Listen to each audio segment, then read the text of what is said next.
BMW kind of dirty engine 750 E66 series. I'm going to be replacing the reservoir tank here.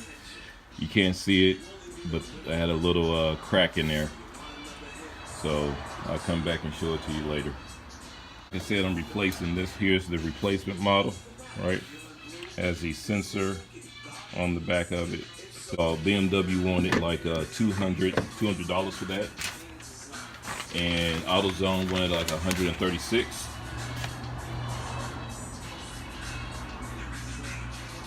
All right, I put some JB Weld on it to fix the crack right here until the new part came in. All right, that worked pretty well. Had it on there for about 5-6. Once you get all this off, you really want to take it off. You just take one of them off. I took mine and stuck it over there. All right, just took it off because I wanted to expect some other things down here. Because I just put that alternator on down there, so I want to check it out. But you got 2 screws in here. All right, and this whole thing comes up.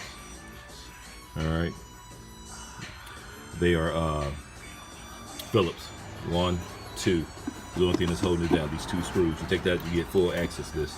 And you can see the JB Weld right here. You see it was leaking, all right? But it held it back some. So I knew I had a limited amount of time. Other than that, it just kept on leaking. All right. So now I have the tank out. They now have the air intake chamber out. So you see, this is held together by a couple of screws here, but I'm gonna show you where you gotta do this. You got 3 hoses to disconnect. You got one here, you see I already lifted up the clip, and you got one there as well. Alright, see that? And then there are a couple of screws. You got 2 screws, you got a screw there, Torx, and you got a Torx there. And then you got this little piston. So best thing to do is get your tank and just look at everything. Here's your replacement 1, 2 screws, and you have a hose. There's a hose there. There's a hose there, and then there's the drain hose. And then you get the little pivot piston there to hold it in place. So those are 2 screws. So I'm gonna replace this and fill it back up. I'm going to try to take it out without losing any of the antifreeze. All right, so I've gotten it out, unscrewed it, and so you see I still have the hoses attached to it. You got to get that clip right there, and this is the sensor here. On my new one, I got a whole new sensor already right here. So I'm just going to take this out. See if my light get there and see it. Got to unhook the sensor.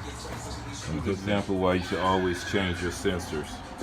All right, here's the old one. All right, this has probably been in the car since it was built, and I bought the car used. I'm almost at 70,000 miles I put on this car since I've had it, and I think it's over that, right? 80, yeah, about 80,000 miles, close to it. So these are pretty good cars. You just got to take care of them. They're so expensive. A lot of it could be done by just changing the sensor. You see over time, this has some wear on it. All right. Just simple why you just need to change the sensor. I don't know what it's supposed to look like, right? But I know that the new one doesn't look like that. All right. I'll put the sensor in. You have these little knobs in here that align accordingly with these knobs here to make. All right.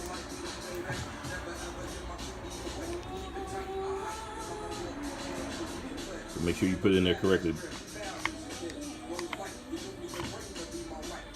So it's in there, and then you just turn it. There's your sensor. So now I'm ready to install this, and she sits right there.